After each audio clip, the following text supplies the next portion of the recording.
Yo guys, Tong TV. So, kamusta kayo guys? Yung araw na to, may dumating na naman tayong product guys. At galing na naman po ito kay Hina. So, Hina Direct Store, maraming salamat po sa panibagong sandatang pinagkaloob nyo sa akin. At tara, bubuksan na natin to.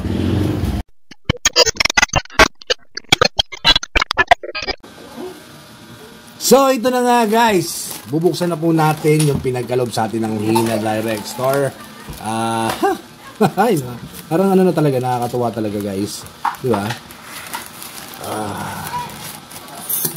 Yung blessing, maraming salamat po. So, ay nako, ayun o guys, oh. So Hina, so this is a Hina trimmer guys, at parang ganda ng kulay niya guys, oh. Okay, sharp and then ceramic thread head stainless steel blade, and then yung limit comb niya, meron siyang 4 na limit comb, and then meron siyang cleaning brush, and then yung USB charging cable. So, buksan na natin to guys. Huwag na natin itong patagalin guys. So, ayun na. Ang ganda naman yan. Talaga naman. So, this is the trimmer manual guys. Professional instructions. Wow. So, ito guys, oh. So, power 5 watts, charging time 2 hours. Use time 2 hours, charging method, charging, financial full storage, 0 pitch, adjustable to machine, so, everything. And battery is 18,000, 6,000 mAh. Lithium ion battery, rated voltage 5, voltage size 14 by 2 and 5 centimeters. So, 8, 10, 6, 5, 50. So, not bad guys. Malakas na to. Medyo malaki-laki na yung capacity ng ating battery, na kung saan yung mga clipper nga nag-range ng 2,000 to 2.5. So this is 18. So matagal-tagal ang buhay nito guys. So ito na guys yung oil nya, and then yung limit comb. So it has 4. Check natin kung 4. Check natin kung 4. Saan yung bukasan yan? Ganda naman ito. Salamat po. Yan, so, meron tayo dito, 4 na limit comb. Madalas hindi man ito nagagamit eh. Kasi always, yung ginagamit for trimmer, pang sagad talaga eh. Kasi yung zero gap niya. And then the brush.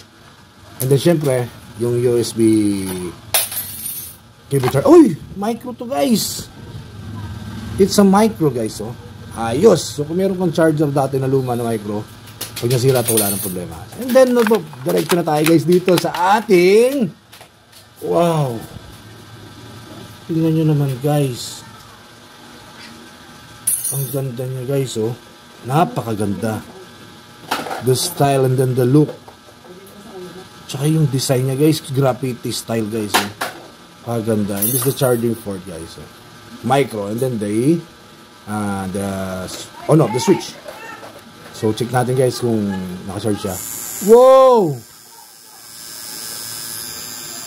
Malakas guys, oh. May nginig, oh. Tibay, kaganda naman ito. Siyempre, nakita na natin guys yung style, di ba? Napakaganda. So, kailangan malaman natin kung talaga bang tatalab siya. Ayun yung natin eh. Kung tatalab ba talaga tong Hina na trimmer natin guys with graffiti looks. Kaganda. Tara, matest na natin.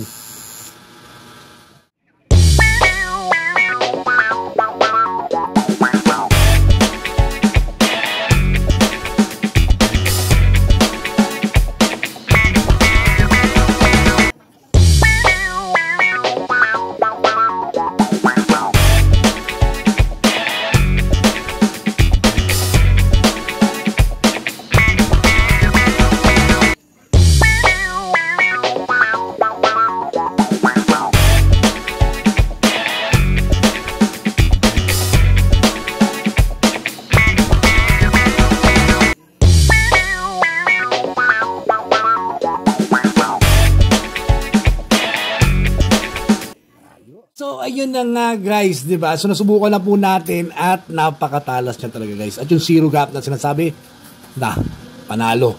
So, napakamura guys, halagang wala pang 200 guys. So, malapit na. Piso na lang kasi 199. So guys, napakamura, sulit na sulit itong gamitin.